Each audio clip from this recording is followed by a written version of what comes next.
Hello mga ka-Unified! Ayan, so magandang umaga po sa inyong lahat. Good morning po, especially sa mga business partners po natin dyan na nanonood. Ayan. And my name is Adrian Benz Naig of Unified Davao.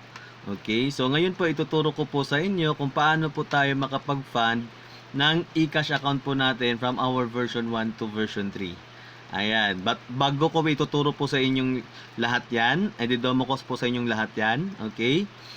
Please click like, share, and comment po sa YouTube channel ko po, Unified Product and Services by Adrian Benz Naig. And don't forget to click na bell button para at least ma-update po kayo sa mga future ko pong na-i-upload po ng mga videos.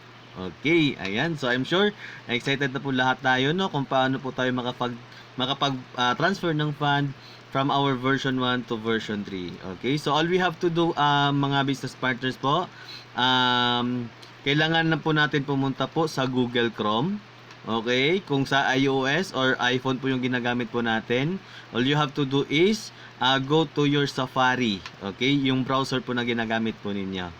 Okay? But since Android po yung ginagamit ko po, nandito na po ako ngayon sa Google Chrome. Okay? And don't worry kasi hindi po natin kailangan gumamit ng mobile application po ni Unified. So ang gagawin po natin is papasok po tayo sa mga website po ng version 1 at saka ni version 3. Okay? So ngayon po, ituturo ko na po sa inyo for a while kung paano po mag-transfer.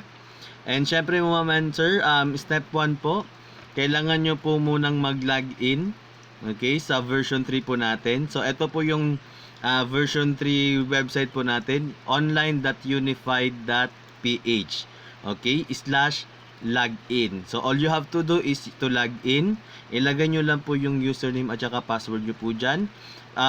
Don't worry kasi kung ano po yung username at saka password nyo yung sa version 1 nyo na ginagamit, yun lang din yung gagamitin nyo po dito sa version 3. Okay? So, you don't need to mag-isip pa ng ibang username at saka password.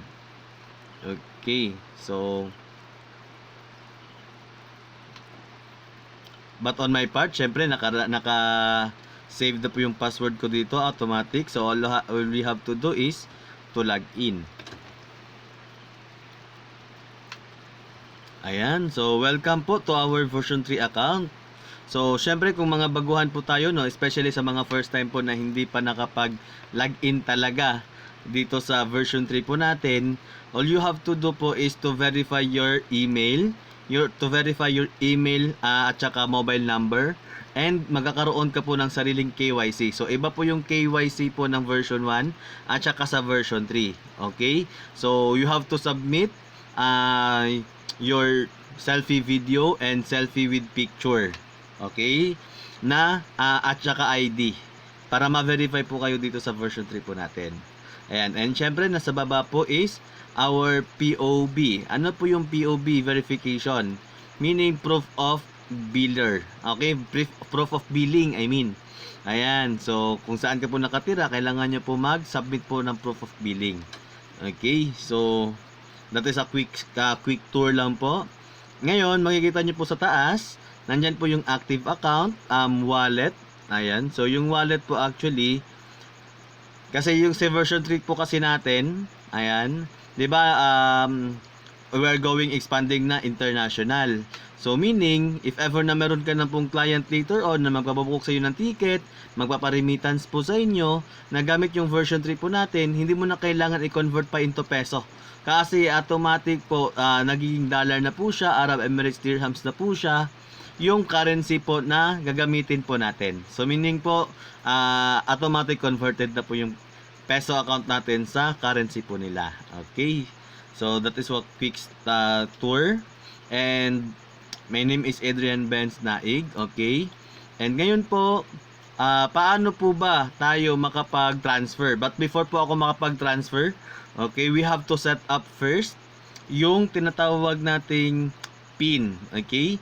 So, sa lahat po ng mga first timer, kailangan nyo pong iset up yung PIN po ninyo. So, paano po yung iset up yung PIN? Iba po yung transaction password ng account po natin sa version 1 ha.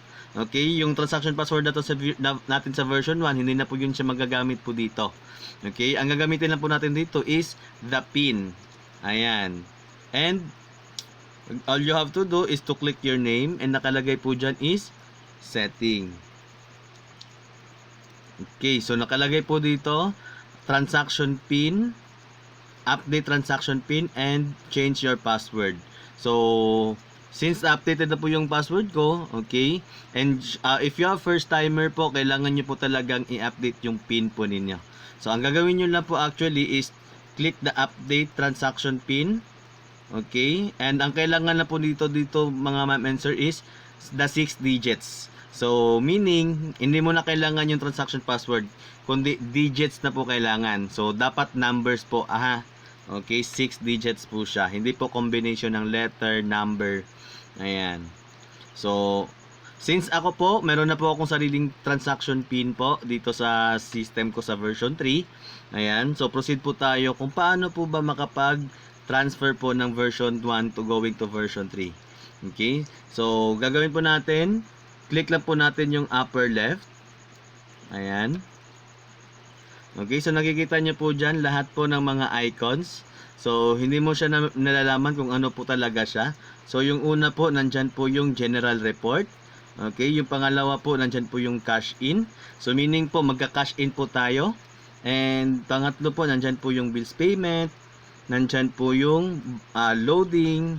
Nandyan po din po yung e-cash. Ayan, so e-cash to e-cash, pwede ka po mag-transfer. Okay, so insurance. Meron din po tayong marketplace. Kung meron kang binibenta online, pwede mo lang ibenta dito. And syempre, also our networking, na kung saan ginagamitan po siya ng leverage system. Okay, so ngayon po, ang gagawin po natin is to fund. Ayan. So, magpa-fund po tayo, ma'am and sir. So, kailangan lang po natin is cash in. Okay, so cash in po tayo.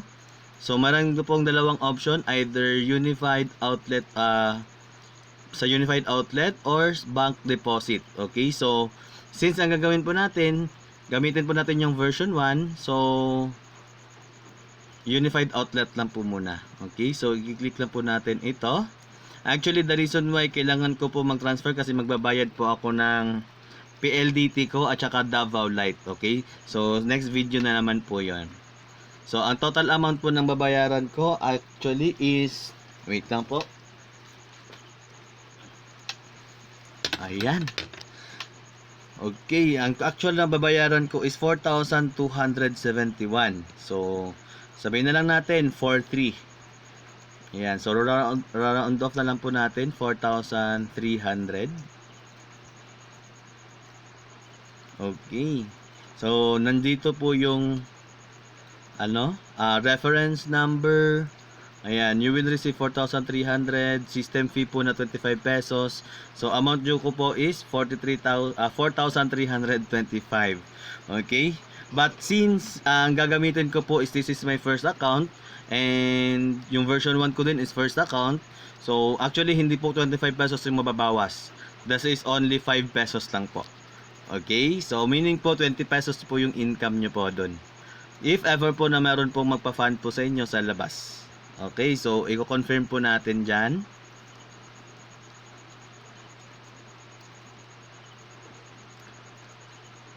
Ayan, so may nakalagay po dito, partners.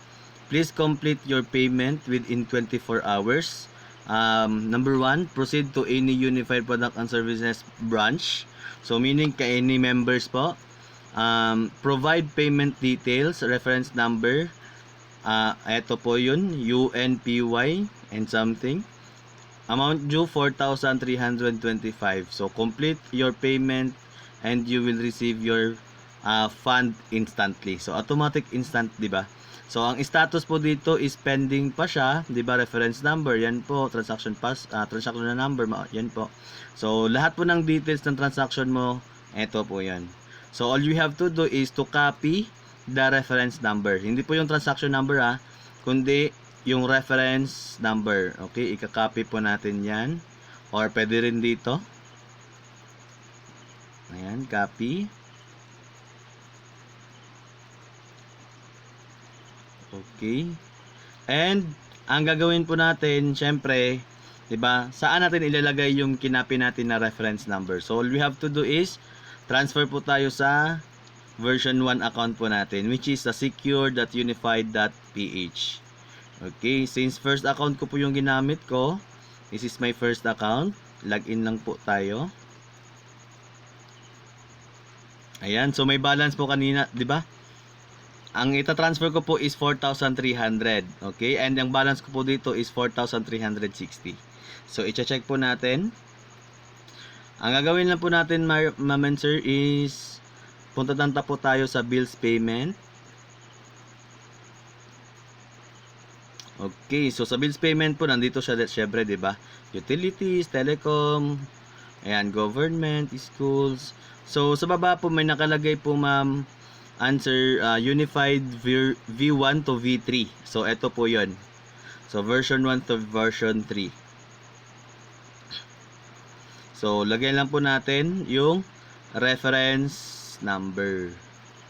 Okay. So paste, check reference number. Ayan, so nandito po yung status, pending pa rin. And nakikita nyo po yung amount, 4,325. Ayan, so ang gagawin na po natin is to submit. Okay, so ito po yung transaction summary po na ipapatransfer po natin. So check po natin yung transaction password. Ayan, so approve. Click na po natin yung approve.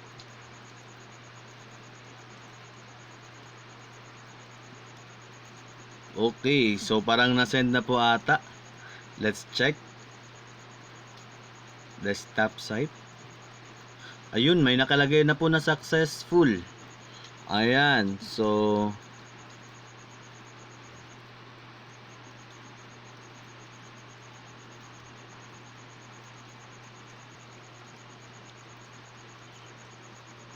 ayan, so chinek ko na po dito sa reports po natin. So nandyan po yung transaction number, bills payment. Ayan. So amount 4,325. So ang charge 25 pesos, 'di ba? Pero income ko po diyan is 20 pesos. Okay? So a balance after ko po is 55 pesos. So kung you can see po, nakalagay pa rin po dito sa eCash account ko is 4,360. All we have to do is click lang po natin yung home. Ayan. Okay, so meaning updated na po yung balance ko. Okay, so ngayon po, saan napunta yung transfer ko po na 4,300. So, balikan po natin ulit yung version 3 account po natin. Okay. And meron ako natanggap na email. So, ang gagawin lang po natin, punta po tayo sa reports. Ayun. So nakita nyo guys. So transaction number UNPY blah blah blah. Di ba? Amount 4,325. Okay, so yan po yung pumasok po sa akin. And yung actual amount po talaga niya is 4,300 lang yung pumasok sa account ko. Okay, so yun lang guys. Actually, yun lang po. Since na-transfer na po natin yung pera, so that's a time po na pwede ka na po magbayad ng bills payment po ninyo. Okay, so yung version 3 po natin na magagamit lang is the bills payment only at saka yung loading lang. Okay, so with that guys, maraming salamat sa panonood and I hope you enjoy. Mayroon po akong na-impart po sa inyo and good morning po sa ating lahat. My name is Adrian Benz Naig, nagsasabing lahat ng bagay madali pag natutunan. Okay, and with that, maraming salamat po and good morning.